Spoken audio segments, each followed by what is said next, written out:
revised value-added tax sharing formula in the proposed tax reform bills to ensure equitable distribution of resources across the country. This decision was taken at the end of the sub-national consultations and engagement of the Presidential Tax Reform Committee. They recommended that a sharing formula VAT should be 50% based on equity, 30% based on derivation, and 20% based on consumption. The meeting to deliberate on critical national issues, including the reform of Nigeria's fiscal policies and tax system, also agreed that there should be no increase in the VAT rate or reduction in corporate income tax at this time. The forum advocates continued exemption of essential goods and agricultural produce from VAT to safeguard the welfare of citizens and promote agricultural productivity. The governors also recommend that there should be no terminal clause for TED Fund, NASENI and NITDA in the sharing of development levies in the bills. Another significant outcome of the meeting between the NGF and the Presidential Tax Reform Committee is the support of the continuation of the legislative process at the National Assembly that will culminate in the eventual passage of the tax reform bills. And the Senior Special Assistant to the Governor of Ondo State, Lucky Ayedatiwa Femi, joins me on the news for more on the proposed new VAT sharing formula. Good to have you join us. Good afternoon, Precious. Thank you for having me. So I want to get your thoughts on this. It would seem like the governors and the federal government are now on the same page after months, of controversies and back and forth. What do you make of the new proposals? It is very good and commendable that the federal government and the governors are now engaging over this matter.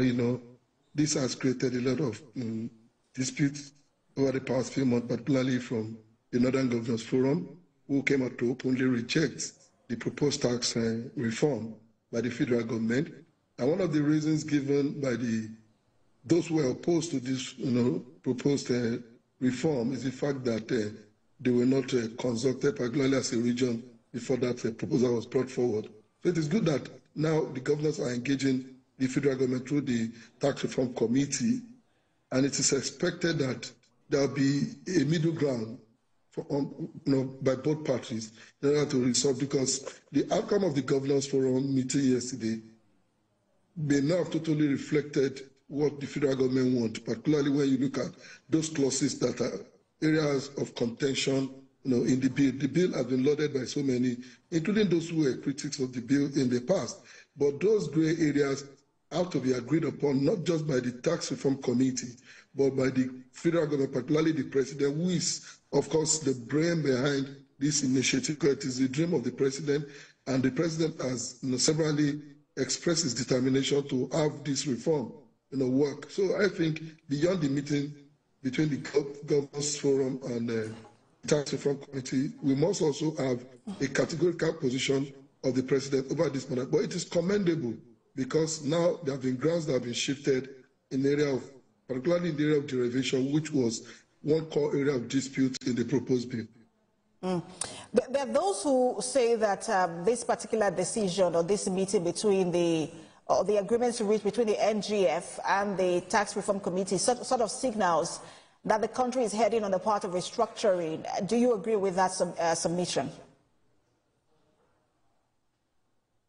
Well, fundamentally, for anyone who has taken time to go through the content of the tax reform bill itself, it is one proposal which, for those of us who have been advocates of restructuring, want to agree that it is a document that is in conformity with the proposals of people who have been advocating for restructuring of Nigeria.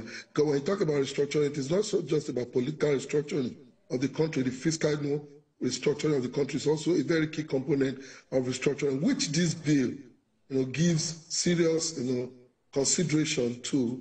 And if this progress will be made further by the virtue of agreement eventually reached between the governors and the federal government, of course, it's going to be one major step towards restructuring the country along the fiscal line, to the extent that our state will now begin to realize the need to be more productive, because it shows clearly that the more productive you are as a state, the more the tendency for prosperity, the more the tendency to earn, even from the collective pulse of the nation, becomes for you. The latest controversy is coming from ASU, who is saying, and then we've also heard from different student unions who are saying that the clause for the TED fund, it's going to weaken TED fund, and that should be looked at again, or should be reviewed. Do you agree that somehow the NEL fund might be taking over the responsibilities of TED fund? But NEL fund for now may not have the capacity to take over the responsibility of TED fund, because TED fund, beyond giving scholarships, which NEL fund is currently doing, TED fund has been responsible majorly for the infrastructural development across tertiary institutions in Nigeria.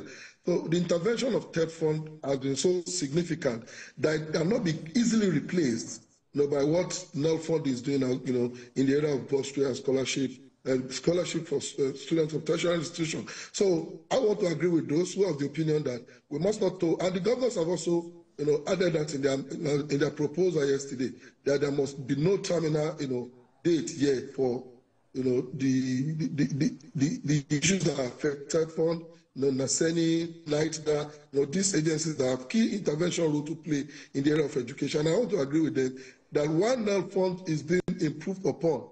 We must be able to sustain the funding of these agencies, particularly TED fund, in our tax, as the case may be.